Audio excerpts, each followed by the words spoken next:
নমস্কার সকল বন্ধুদের। আমরা আজকে ভোর 4:30-5টার দিক করে আমরা উঠেছি। উঠে মুখ হাত পা একটু ধুয়েই দীঘায় সমুদ্রের বিচের দিকে আমরা এসেছি। আমরা দেখব আজকে সূর্যোদয়, যার জন্যই তাড়াতাড়ি উঠে এসেছি।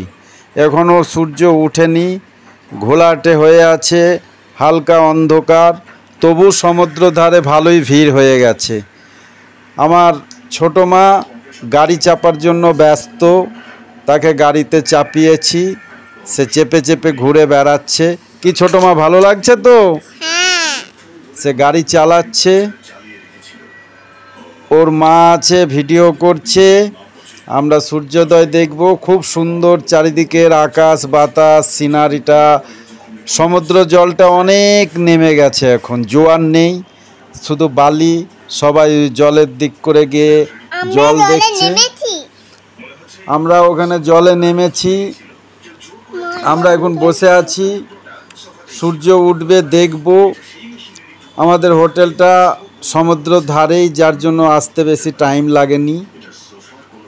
ছোটো মা বেশ সুন্দর খেলা করছে গাড়িতে চেপে।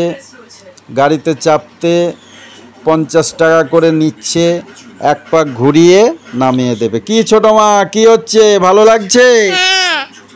ও খুব এনজয় করছে, খুব আনন্দ পাচ্ছে, যার জন্যই ওকে বললাম যে চাপ। ও চালিয়ে বেড়াচ্ছে,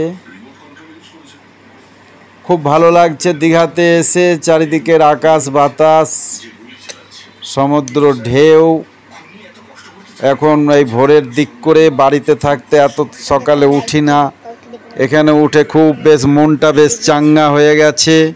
সমুদ্র ধারে আমরা আছি, আমরা ফুল ফ্যামিলি এসেছি এখানে, ঘুরছি।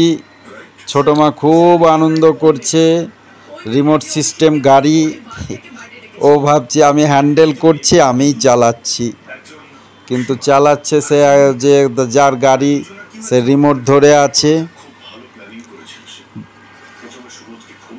বন্ধুরা, ভালো লাগলে আমার ভিডিওটা একটু লাইক দেবেন, একটু কমেন্টস করবেন। আপনারা পাশে থাকলে আপনাদেরও পাশে থাকবো। কি হচ্ছে ছোটো মা?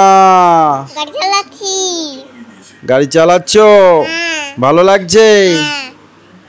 আর চাপবা নাকি? আর দীঘা আসবা? ও এখনো দীঘা আসবে, ওর খুব নিয়েছি তো। শর্মা গাড়ি দাঁড়িয়ে গেল কেন?